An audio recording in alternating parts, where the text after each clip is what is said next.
오늘 여러분과 함께 나눌 말씀은 6가지 영적 감각, Six Spiritual Senses의 마지막 6번째 시간입니다. 작년 4월부터 제가 시작을 했는데요. 4월부터 틈틈이 이어오면서 제 나름대로의 시리즈가 됐습니다. 드디어 마지막 시간입니다. 지금까지 살펴본 감각들이 있었죠. 그냥 단순하게 보고, 듣고, 말하고, 맛보고 느끼는 것이 아니라 이런 감각들이 주변의 여러 환경들로부터 우리에게 영향을 끼치는 통로로 쓰임을 받는다라고 말씀드렸습니다. 그래서 어떻게 하면 우리의 감각들을 훈련하고 다스려서 하나님이 기뻐하시는 모습으로 이 땅을 살아갈 것인가 하는 것이 가장 중요한 질문이었습니다. 왜냐하면 이러한 감각기관들이 우리의 영적 생활에 정말 지대한 영향을 끼치기 때문입니다. 어떨 때는 하나님께 영광을 돌리고 또 어떨 때는 하나님을 나타내는 통로로 사용되지만, 그렇죠? 반대에는 죄악이 들어오는 통로와 우리 속에 악한 것들이 나오는 통로로 쓰임받기 때문입니다. 야고보 사도는 말의 중요성을 말씀하시면서 한 입으로 하나님을 찬양하고 또 그 입으로 형제를 저주하는 것이 옳지 않다라고 말씀했습니다. 그런데 여러분, 어디 말뿐이겠습니까? 우리의 귀는 여러분 어떻습니까? 어떨 때는 하나님의 말씀을 듣고 또 어떨 때는 형제의 험담이나 뒷담화를 듣고 있지 않습니까? 우리의 눈이 거룩한 것만 보고 있습니까? 여러분, 우리의 마음속에 가득 찬 것은 또한 무엇이 있습니까? 여러분은 하나님의 선하심을 맛보셨습니까? 신앙생활이라는 것은 단순한 교회 출석이 아니라 우리의 삶이 하나님의 기뻐하시는 모습으로 구별되는 것을 말씀합니다. 여러분은 이러한 영적 감각을 훈련하고 다스리셔야 합니다. 오늘 말씀 전에 먼저 지금까지 다루어온 감각들을 살펴보며 또 기억하는 시간들을 갖겠습니다. 반복이 중요하기 때문입니다. 운동선수들이 자신의 종목을 반복해서 훈련한 이유가 여기에 있습니다. 어떠한 상황 가운데서도 몸에서 자연스럽게 반응이 나오도록 계속해서 반복해서 훈련을 하지요.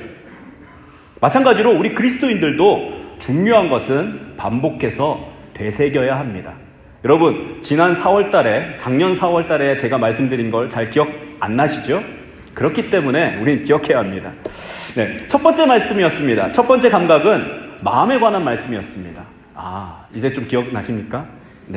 마음을 감각이라고 할 수 있을지 모르겠지만 이 눈에 보이지도 않고 만져지지도 않는 이 마음이 사람이라면 누구나 갖고 있다고 말씀드렸습니다.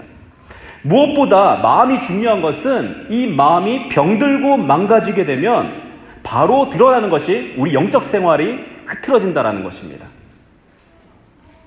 그러나 이 마음이 눈에 보이지 않기에 쉽게 무시하고 또 아닌 척하고 살아가기에 쉽습니다. 그래서 마음을 마치 농부가 자신의 밭을 관리하듯이 날마다 돌보아주고 그리고 관리해줘야 된다고 말씀드렸습니다. 그렇죠? 밭을 농부가 갈아엎습니다. 그래서 그 땅을 기경하듯이 우리의 마음도 굳어지지 않도록 기경해야 한다고 말씀드렸죠. 굳어진 마음을 갈아엎고 부드러운 마음에서 생명의 열매들이 맺혀질 수 있도록 여러분 신경을 써야 한다라는 것입니다. 여러분 지금 마음의 상태는 어떠하십니까? 여러분의 마음에 신경을 쓰고 계십니까? 우리의 강팍하고 굳어진 마음들이 새롭게 되어 주님이 기뻐하시는 삶을 살아갈 수 있도록 마음이 새롭게 되어지기를 축복합니다. 날마다 여러분의 마음을 새롭게 하십시오. 마음이 새롭게 되기 위해서 그러면 우리는 어떻게 해야 할까요? 우리 마음에 좋은 것들을 공급해 주어야 합니다. 그래서 다음의 감각들이 중요하다고 말씀드렸죠. 두 번째 감각은 보는 것에 관한 말씀이었습니다. 곧 시각에 관한 말씀이죠. 우리가 살면서 받아들이는 대부분의 정보는 이 시각으로부터 비롯됩니다. 보는 것으로부터 비롯된다라는 것이죠. 그러하기에 우리의 마음은 이 보는 것에 많은 영향을 받습니다. 여러분, 그러시지 않습니까? 우리의 시각이 마음에 더럽고 악한 것을 공급하는 통로가 된다라는 것입니다. 그런데 그뿐만 아니라 우리에게 좋은 것도 공급하는 통로가 될 수 있다라는 것이지요. 여러분, 그래서 우리는 보지 말아야 할 것들을 보지 말아야 합니다. 세상이 보여주는 것을 여러분 쫓아 살아가고 있습니까? 그러지 말아야 한다라는 것이죠. 우리의 시선, 우리가 바라보는 것이 바뀌어야 한다라는 것입니다. 하나님이 보여주시는 것을 볼 수 있도록 그러한 눈을 구하셔야 한다라는 것입니다. 누구나 보는 대로 살아갑니다. 여러분 그것을 아십니까? 우리의 영적 선배들, 이 성경에 나타난 수많은 영적 선배들은 세상이 보지 못하는 것들을 볼 수 있는 능력이 있었습니다. 하나님께서 그들의 눈을 뜨게 해주셨기 때문에 보는 것이 달랐던 사람들입니다. 우리는 종종 이 사람들을 보면서 어떻게 그렇게 살 수 있을까 이렇게 생각할 수 있습니다. 그러나 그들은 보는 것이 달랐기 때문에 그 보는 것을 쫓아 살아갈 수 있었던 사람들입니다. 여러분, 우리 성경에 나타난 많은 수많은 믿음의 선배들처럼 살고 싶으십니까? 여러분, 그러면 시선이 바뀌도록 기도하십시오.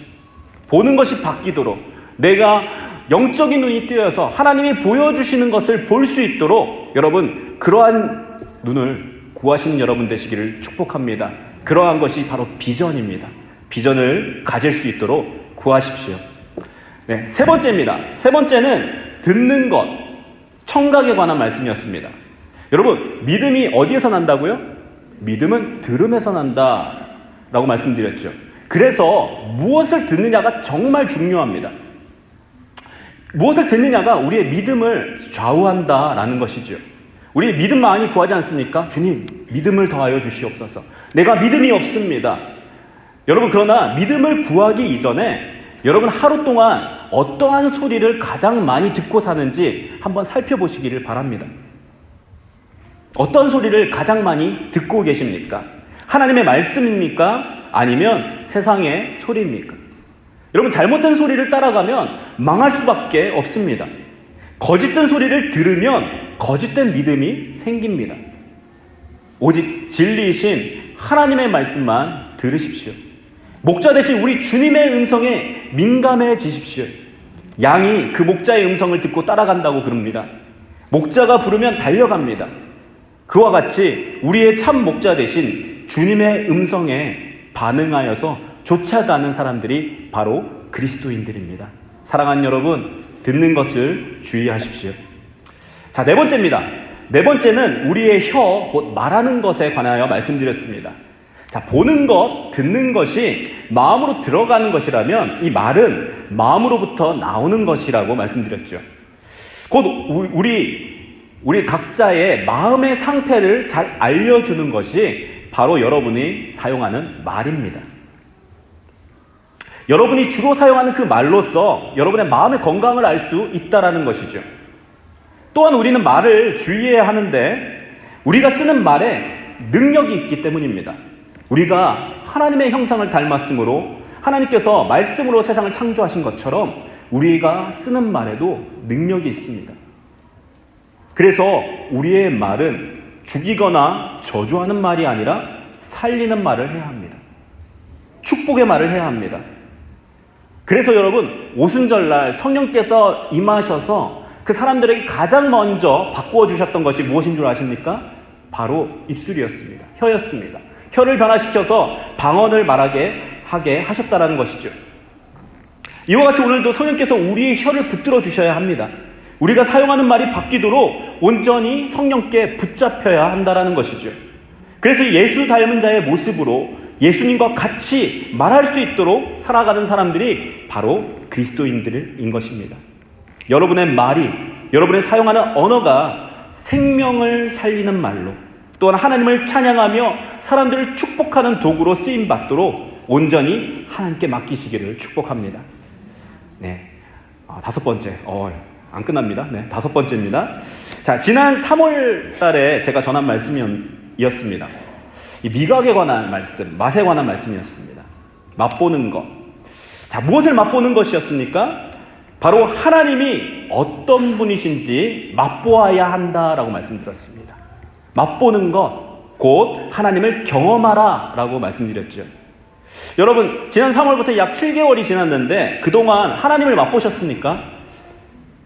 그 하나님을 여러분 경험해 오셨습니까? 지난 7개월 동안 하나님께서 여러분 삶 가운데 나타나셔서 역사하신 그 경험을 가지고 계십니까? 여러분, 맛을 보지 못한 사람은 맛본 사람이 무슨 이야기를 해도 그 맛에 대해서 온전히 이해하지 못합니다. 그냥 대충 좋았네, 맛있다 이 정도만 알죠. 근데 그 맛의 정확한 맛을 알지 못합니다. 맛을 100만 마디로 설명하는 것보다 한 번 맛을 보여주는 것이 그 맛을 온전하게, 정말 완전하게 설명할 수 있는 것이지요.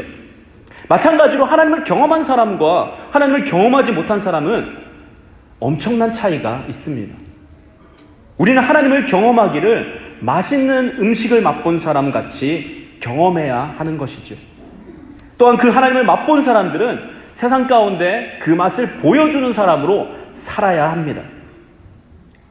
세상에서는 이 맛을 도저히 맛볼 수가 없기 때문에 하나님의 맛을 보여주면 세상이 하나님께 나아올 수 있습니다. 세상에서 여러분, 세상에서도 경험할 수 있는 맛이라면 왜 하나님을 믿겠습니까?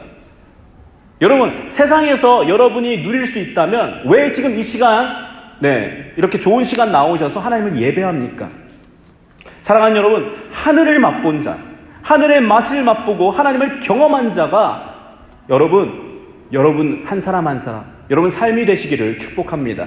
그리고 그 맛을 세상 가운데 또 보여주며 살아가는 저와 여러분 되기를 축복합니다. 여기까지가 지난번까지 드린 말씀의 요약입니다. 시리즈가 6번에서 끝나서 다행입니다. 12번까지 했으면 복습이 계속 길어지고 인트로만 하다가 설교가 끝날 뻔했습니다. 자, 오늘 마지막 여러분과 함께 나눌 감각은 여러분 본문의 말씀에서 여러분 보셨듯이 후각, 곧 냄새에 관한 말씀입니다. 제가 지난번 말씀 끝나고 난 다음에 많은 분들이 오셔가지고 다음번은 뭐예요? 막 이렇게 물어보시는 분들이 많으셨어요. 자, 그런데 오늘은 후각, 냄새에 관한 말씀입니다.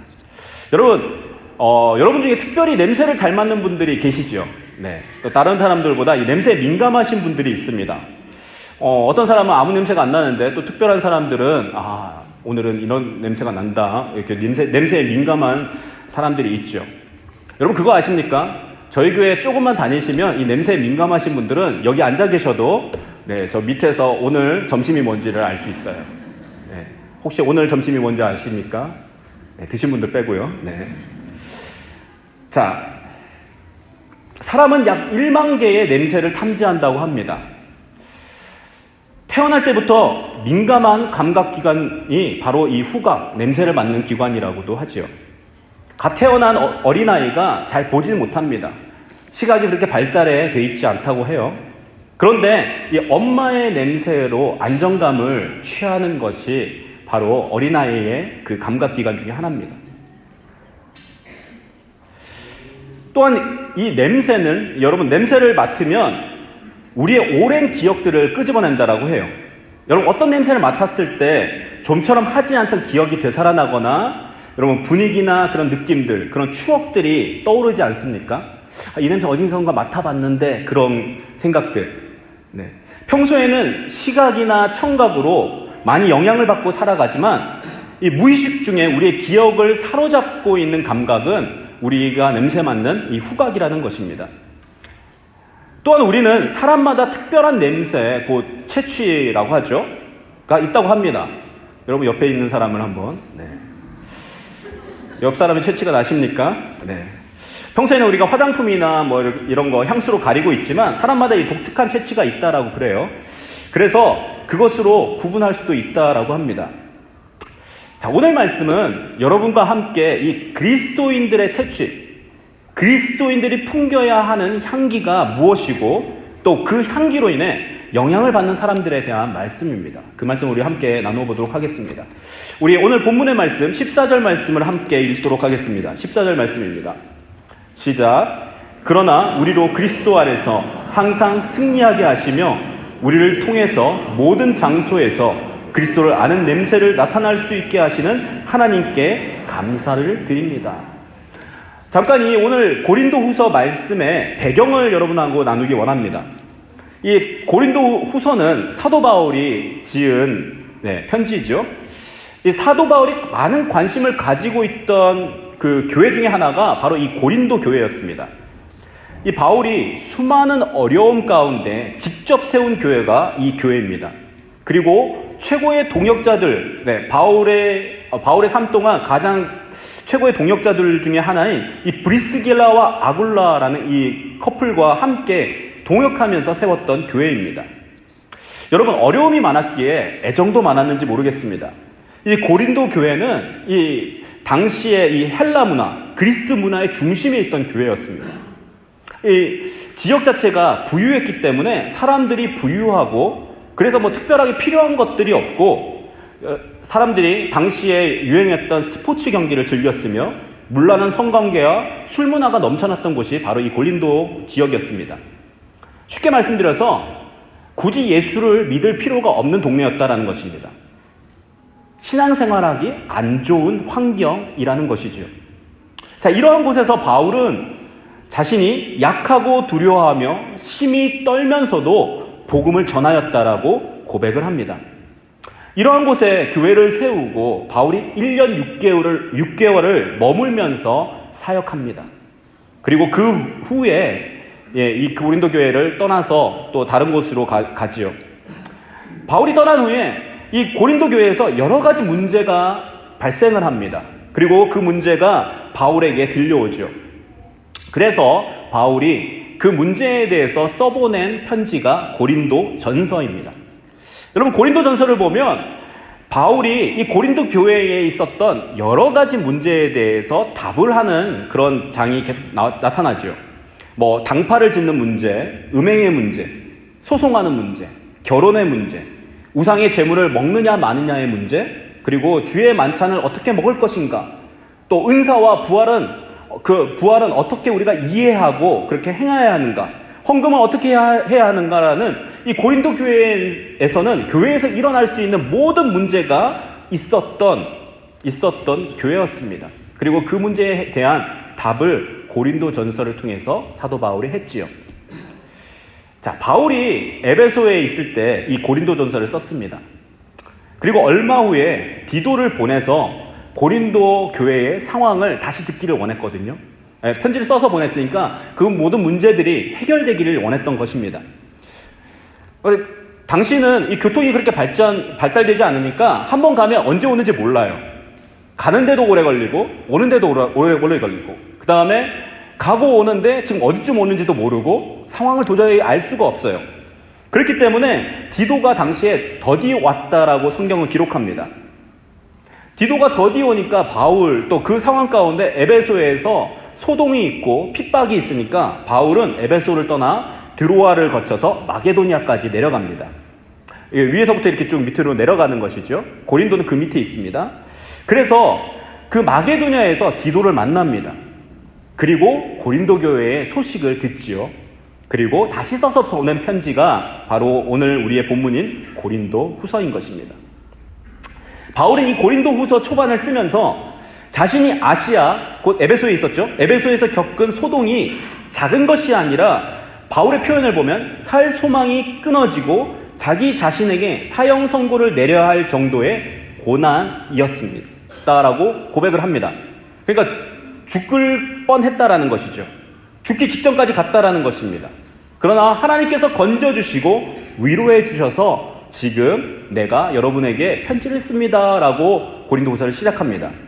바울은 이 고난을 지나서 하나님께서 해주신 위로를 오늘 본문에서 승리하게 하셨다라고 표현합니다. 그러나 우리로 그리스도 안에서 항상 승리하게 하시며, 여러분, 고난을 당했는데 그 고난을 통해서 겨우 죽다가 살아났는데 바울은 그것을 승리라고 표현합니다. 여러분, 그리스도인들의 승리는 고난이나 어려움이 없는 것이 아닙니다. 고난이나 어려움이 있을지라도 그 가운데에서 믿음을 지키고 그리스도를 나타내는 것에 그것에 대해서 하나님께서 위로해 주시는 것이 바로 그것이라고 말씀한다라는 것이죠. 하나님께서 그것을 인정해 주신다라는 것입니다. 여러분의 삶은 하나님께서 인정해 주시는 삶입니까? 그 인정을 받고 계십니까? 우리가 가진 가장 큰 위로는 하나님께서 아신다라는 것입니다. 사랑하는 여러분, 여러분의 삶을 하나님께서 아십니다. 여러분이 어떤 상황 가운데 있는지 하나님께서는 아신다라는 것이죠. 어떠한 고난 가운데 있더라도, 환난 가운데 있더라도, 아무도 여러분 주변에서 알아주지 않더라도 하나님께서는 여러분을 아신다, 하나님께서 인정해 주신다라는 것입니다. 그리고 그것을 통해서 우리는 위로를 받고 승리할 수 있는 것이죠. 자, 본문을 다시 보겠습니다. 이 고난 가운데서 항상 승리하게 하시는 하나님께 감사하고, 또한 자신들을 통해서 모든 장소에서 풍기는 냄새 때문에 감사한다라고 말하죠. 자, 그 냄새가 무엇인가? 바로 그리스도를 아는 냄새라고 합니다. 자, 영어에는 이렇게 표현했는데 The fragrance that comes from knowing him 라고 되어 있습니다. 그러니까 그분, 그리스도를 아는 것으로부터 오는 향기다라고 표현한 것이에요. 자, 그리스도를 아는 것이 곧 향기와 같이 냄새가 난다라는 것입니다. 어떠한 상황, 고난과 환난 가운데서도 자신으로부터 그러한 냄새가 나기 때문에 감사한다라고 사도 바울은 고백하고 있다라는 것이죠. 여러분, 이는 어떠한 냄새였을까요? 여러분, 냄새를 나게 하는 향의 특징이 있습니다. 눈에 보이지 않죠? 네, 여러분, 냄새가 눈에 보이지 않습니다. 같은 장소에 있는 모든 사람에게 그러나 영향을 끼칩니다. 여러분, 밀폐된 장소에서 누군가 방귀를 뀌면 소리는 안 나더라도 모든 사람이 알게 되죠. 밀폐된 장소에서 눈에 보이지 않지만 모든 사람들이 알게 됩니다. 요한복음 12장 3절에 보면 한 여자가 예수님의 발에 향유를 붓습니다. 그런데 온 집안에 향유 냄새가 진동했다라고 기록하고 있습니다. 이와 같이 냄새는 보이지가 않습니다. 그런데 자연스럽게 드러나고, 그리고 아무도 거부할 수 없이 맡게 됩니다. 여러분, 코를 막아도 냄새가 난다라는 것이죠. 자, 바울은 이 그리스도를 아는 것을 바로 이 냄새에 비유하며 모든 장소에서도 자신들을 통하여 자연스럽게 나타나게 하신 하나님께 감사하는 것입니다. 여러분, 예수 믿는 것은 어떤 규범이나 규칙을 지키는 것으로 나타내는 것이 아닙니다. 그리스도를 따르며 그분을 사랑하는 것은 자연스럽게 드러나게 되어 있습니다. 여러분, 젊은 청년들, 서로 이렇게 누가 누굴 좋아하고 누구를 이렇게 사랑한다라고 하면, 자연스럽게 주변의 사람들이 알게 되지 않습니까? 본인은 아니라고 극구해도 옆에 있는 사람 다 알아요. 주변에서 보면 다 압니다. 왜냐하면 자신이 좋아하는 사람 앞에서 하는 행동이 다르거든요. 자신만 몰라요. 혼자 다릅니다. 말이 다르고 얼굴의 표정이 달라요. 여기는 되게 사랑스럽게 이야기하는데 저쪽 가면 되게 무뚝뚝해지죠. 이와 같이 그리스도 예수를 아는 것은 여러분 자연스럽게 드러난다라는 것입니다. 냄새가 나는 것처럼 확실하게 구분이 된다라는 것이죠. 냄새가 나는 사람과 그렇지 않은 사람들이 구분이 되듯이 그리스도를 아는 사람은 반드시 구분될 수밖에 없다라는 것입니다. 구분되는 것, 구별된다. 여러분, 구별할 수 있는 이유가 무엇입니까?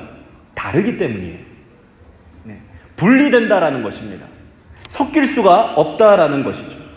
여러분, 그것 아십니까? 냄새가 나는데 냄새가 나는 그 본인은 잘 모릅니다. 그런데 주변에 있는 다른 사람들이 다 알지요. 이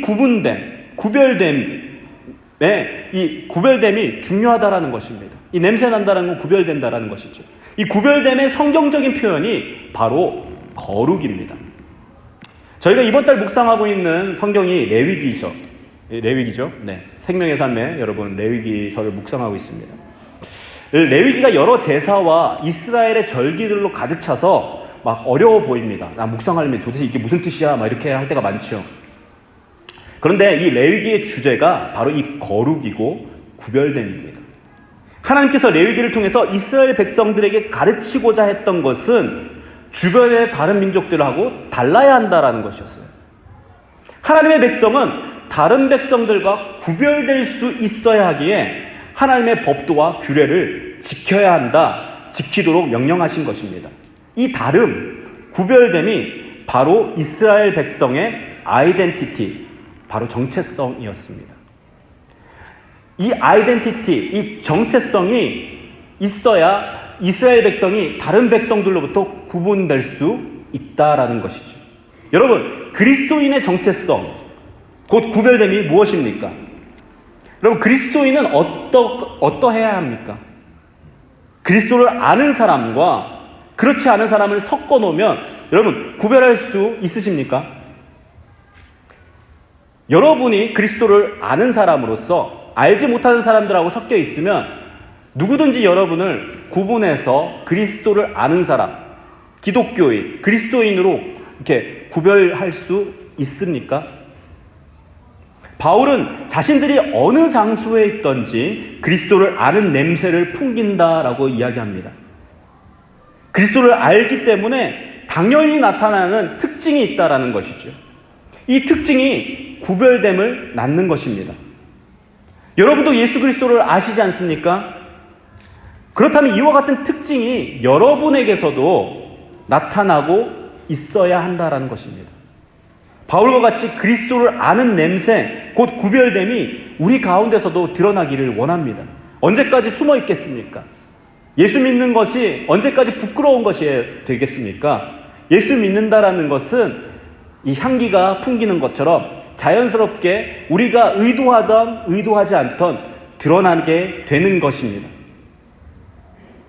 이 예수 믿는 자의 구별됨, 이 구별됨이 바로 우리의 정체성이 되어야 합니다. 이것이 우리의 특징이 되어야 합니다. 누구든지 우리를 볼 때 뭔가 다름을 나타내어야 한다라는 것이죠. 이것이 바로 그리스도를 아는 냄새입니다.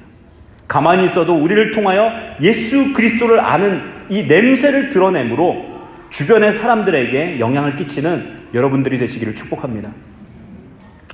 자, 그렇다면 여러분, 이 예수 믿는 자의 특징이 무엇이라고 여러분 생각하십니까? 예수 믿는 사람들 어떻게 구별할 수 있을까요? 네, 차에 십자가 달고 다니거나 물고기 그림을 딱 붙이고 다니고, 네, 밥 먹을 때 씻기도 하죠. 네. 정기적으로 이렇게 일요일, 주일이 되면 교회에 나와서 예배하는 것, 성경책을 끼고 교회로 오는 것. 네. 여러분이 예수 믿는다라는 것을 어떻게 정의하십니까? 잠깐 예수 믿는 사람들의 특징이 여러분 무엇인지 한번 생각해 보십시오. 시간을 잠깐 드리겠습니다.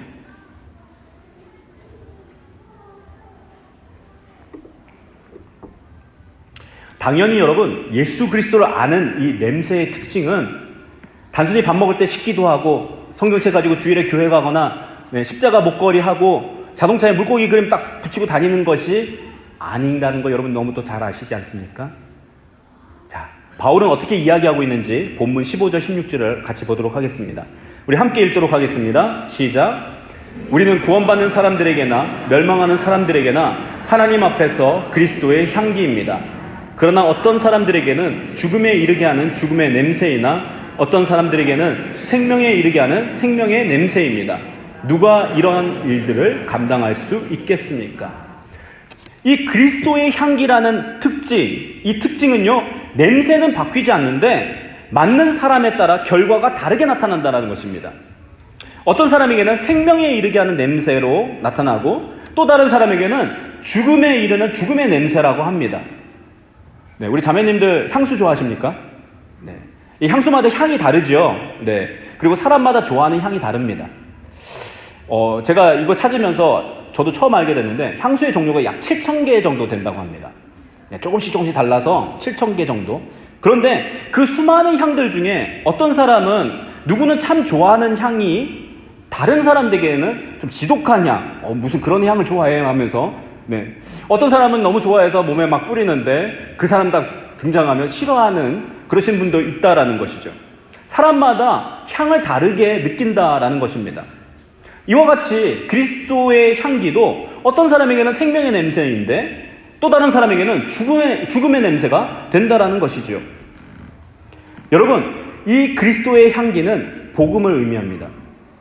예수 그리스도를 아는 자들이 복음을 전하면 그 복음을 받아들이는 자들은 생명의 냄새를 맡는 것이죠.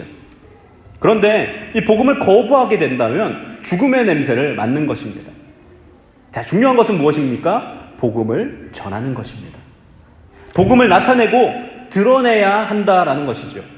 마치 향기가 보이지 않아도 그 냄새가 주변에 있는 모든 사람들에게 영향을 끼치는 것처럼 예수 믿는 자들은 주변에 이 복음의 영향력을 끼치는 사람들이어야 한다라는 것입니다.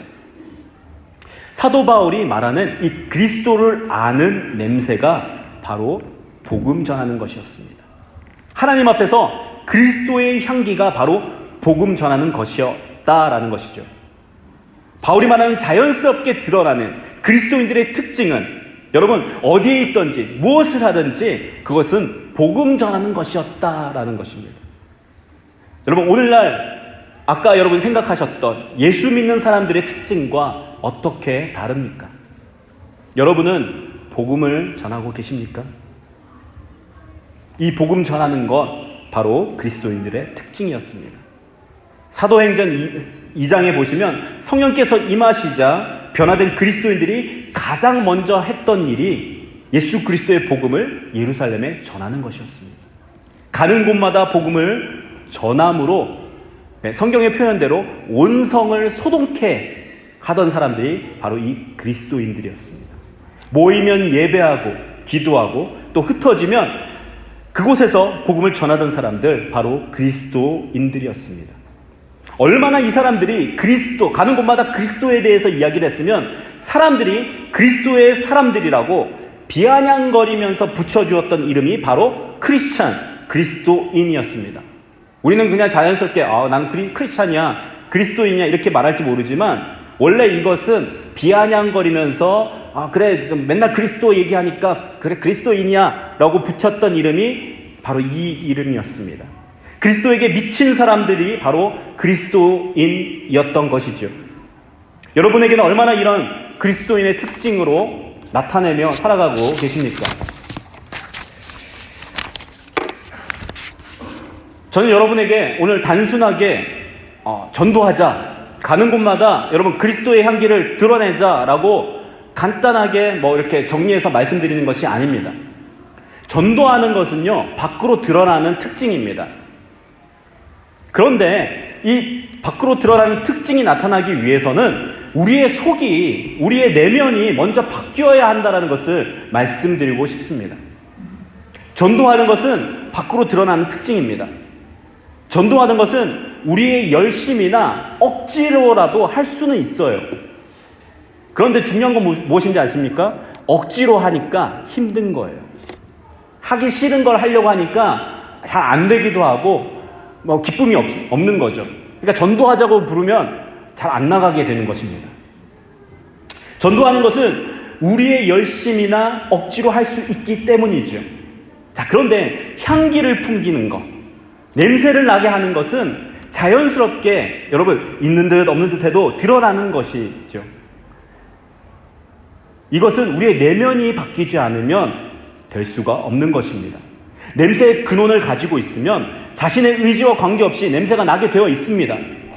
간단히 말씀드려서 우리 내면에 그리스도로 가득 차 있으면 여러분 우리의 내면에 그리스도로 가득 차 있으면 그리스도의 향기가 나타납니다. 근데 반대로 그리스도로 가득 차 있지 않으면 절대로 그리스도의 향기가 나타나지 않는 것이죠. 그리스도로 가득 차 있지 않기 때문에 그리스도의 복음을 전하지 않는 것입니다. 생명을 전해야 하는 사람들이 생명의 냄새로 풍겨지지 못하는 것이죠. 죽어가는 사람들에게 생명의 소식이 전달되지 않는 것입니다. 그리스도의 향기는 여러분이 그리스도로 가득 찰 때 자동적으로 뿜어지게 되어 있습니다. 그래서 제가 여러분과 함께 이 시리즈, 이 6가지의 영적 감각들을 다루면서 가장 처음에 마음을 다루었던 것이죠. 마음에 가득 찬 것이 무엇이냐에 따라서 여러분이 보는 것, 말하는 것, 듣는 것, 나타내는 것들이 달라지기 때문이다라는 것입니다. 마음이 중요하다라는 것이죠. 여러분의 마음이 그리스도로 가득 찰 때 그리스도의 향기가 드러날 것입니다. 여러분이 나타내는 향기는 어떤 냄새입니까? 그리스도의 향기입니까? 아니면 다른 어떤 무엇입니까? 그리스도의 향기를 뿜어낼 수 있는 그러한 그리스도인들로 살아가신 여러분 되시기를 축복합니다. 자, 마지막으로 잠깐 이 16절 하반절부터 17절까지를 다시 한번 보도록 하겠습니다. 16절 한번 띄워주세요. 16절 보시면 하반절에 누가 이런 일들을 돼 있죠. 거기서부터 읽도록 하겠습니다. 시작. 누가 이런 일들을 감당할 수 있겠습니까? 우리는 많은 사람들처럼 하나님의 말씀을 혼탁하게 하지 않고 오직 진실한 마음으로 하나님께서 보내신 사람답게 그리스도 안에서 하나님 앞에서 말하고 있습니다. 자, 누가 이러한 일들을 감당할 수 있겠습니까? 누가 할 수 있겠습니까? 라고 묻습니다. 누가 이런 향기를 내뿜을 수 있을까요? 그리스도로 가득 찼다. 그 가득 찬 사람은 어떤 사람일까요? 여러분 17절 보면 진실한 마음으로 하나님께서 보내신 사람, 그리스도 안에 있는 사람, 하나님 앞에 서 있는 사람이 바로 그런 사람이다. 그런 사람만이 감당할 수 있다라고 말하고 있습니다. 이 그리스도의 향기를 뿜는 것은 우리가 어떤 자격이 있어서가 아닙니다. 능력이 있어서가 아니라는 것이죠. 감당할 수 있기 때문이 아닙니다. 스스로는 이것을 할 수가 없습니다. 그래서 바울은 고린도후서 3장 5절에 이렇게 고백합니다. 그 바로 뒤에 나오는 말씀인데 3장 5절 우리 같이 한번 읽도록 하겠습니다. 시작.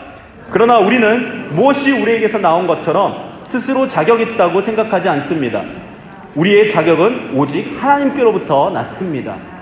여러분, 복음 전하는 것, 그리스도의 향기를 나타내는 것이 우리에게 무슨 자격이 있어서 하나님께서 자격을 주셔가지고 능력이 있어서 뭐 다른 사람보다 말하는 능력이나 뭔가 담대한 마음이 있기 때문에 여러분 드러나는 것이 아니라 하나님께로부터 난 것이기 때문에 드러나는 것이다 라는 것이죠. 하나님께서 보내셨기에 그분이 나를 통하여 드러나시기에 자연스럽게 되어지는 것입니다. 여러분 신앙생활 어려운 게 아닙니다. 자연스러운 것입니다. 예수 믿는다라는 거 억지로 하는 것 아닙니다. 여러분 무엇인가를 지키려고 억지로 자신을 억제하고 훈련하여서 그렇게 만드는 것 있죠. 여러분 그런 것들은 종교가 하는 것입니다.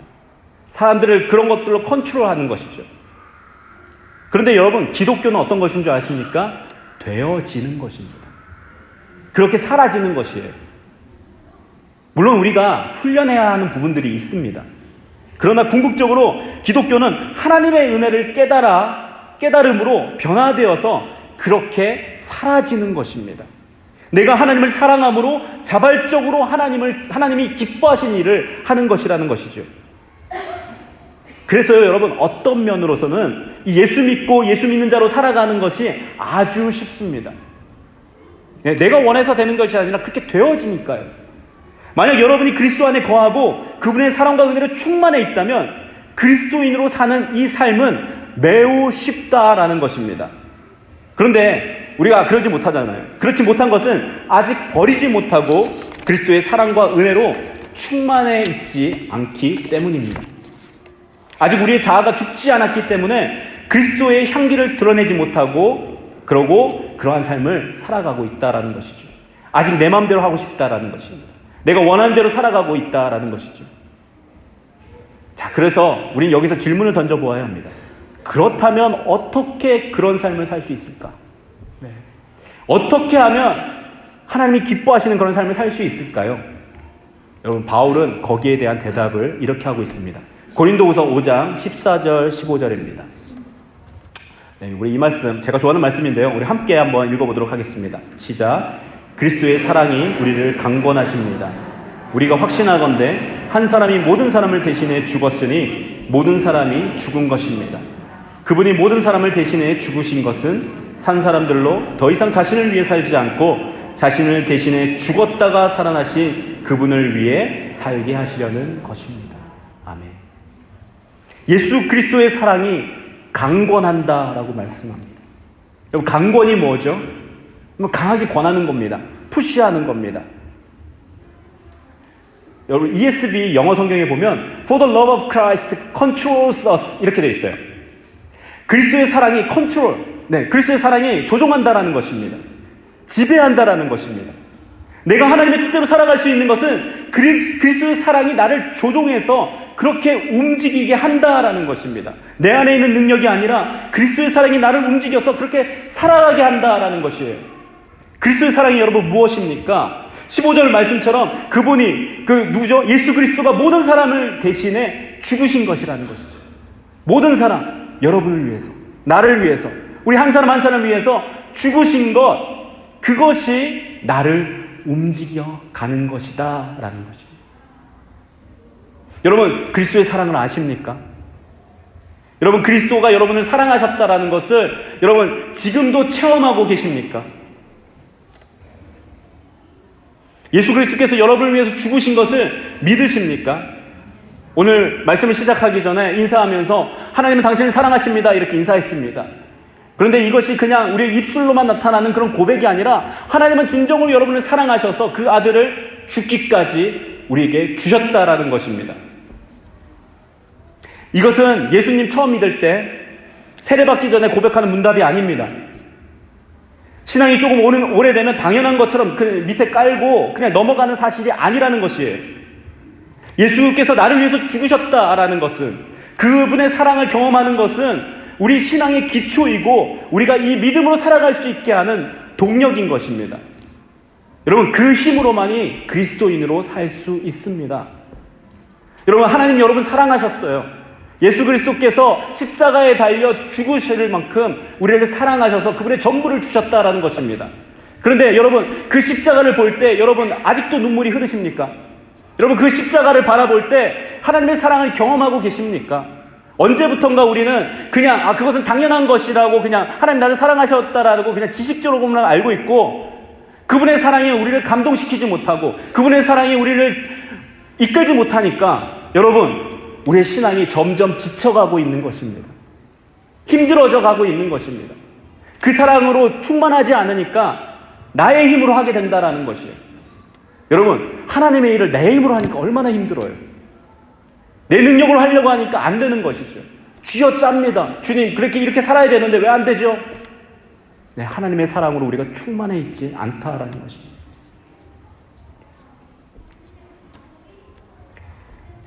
그리스도의 사랑이 우리를 강권하셔야 합니다. 오늘도 그분의 사랑 때문에 내가 눈물이 흐르고, 오늘도 그분의 사랑이 나를 움직여서 하나님을 예배하고, 오늘도 그분의 사랑이 나를 움직여서 하나님 사람들에게 봉사하고, 그리고 가는 곳마다 입을 벌려서 예수님을 증거할 수 있게 하는 거, 바로 나를 사랑하신 그분의 사랑이다라는 것이죠. 하나님의 사랑, 그분의 사랑이 우리를 강권해야지만, 우리를 조종하셔야지만 그리스도의 향기를 뿜는 삶으로, 하나님께서 기뻐하시고 그리스도를 나타내는 삶으로 살아갈 수 있는 것입니다. 그의 사랑이 강권하시기에 아직 그리스도를 알지 못하는 자들에게 부끄럽지만 어렵지만 입을 벌려서 복음을 전하는 것입니다. 그의 사랑이 강권하시기에 그냥 밀려가는 것이다라는 것이죠. 그냥 나도 잘 모르겠는데 하나님이 나를 사랑하셨는데 당신도 사랑하신다라는 거예요. 나 같은 자도 구원하셨는데 당신 예수를 모르면 지옥 간다라는 것이에요. 그 사랑을 여러분 알아야 됐는데 얼마나 안타깝겠습니까? 그래서 입을 벌려서 증거하는 것, 그것이 전도다라는 것입니다. 사랑하는 여러분, 이와 같이 하나님께서는 우리를 그리스도의 향기를 뿜는 그리스도인으로 부르셨습니다. 이것이 우리를 이 땅에 살아가게 하는 사명입니다. 가는 곳마다, 있는 곳마다 그리스도를 나타내는 향기를 나타내는 여러분, 그러한 그리스도인들이 되시기를 축복합니다. 지난 시간들을 통해서 우리가 가지고 있는 영적 감각 6가지를 살펴보았습니다. 6번에 걸쳐서 따로 여러분 다루었는데, 이것들 사실 따로따로 일하는 것이 아닙니다.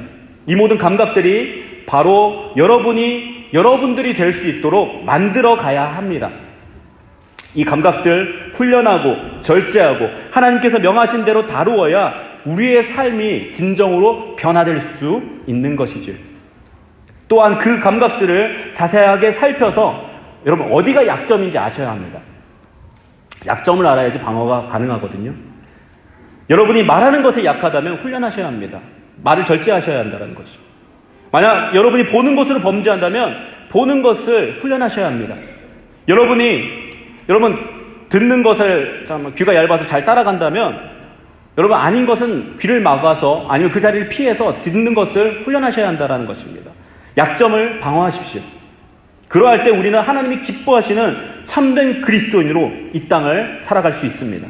성경은 수많은 믿음의 선배들이 나타났죠. 여러분 그들이 이 땅에서 하나님께서 맡겨주신 사명을 온전히 감당했던 것처럼 우리도 그렇게 살아갈 수 있는 것입니다. 그러한 축복된 삶을 살아가는 그런 주님의 사명을 감당하며 살아가는 저와 여러분 되시기를 우리 주 예수 그리스도의 이름으로 축복합니다. 이 시간 함께 기도하도록 하겠습니다.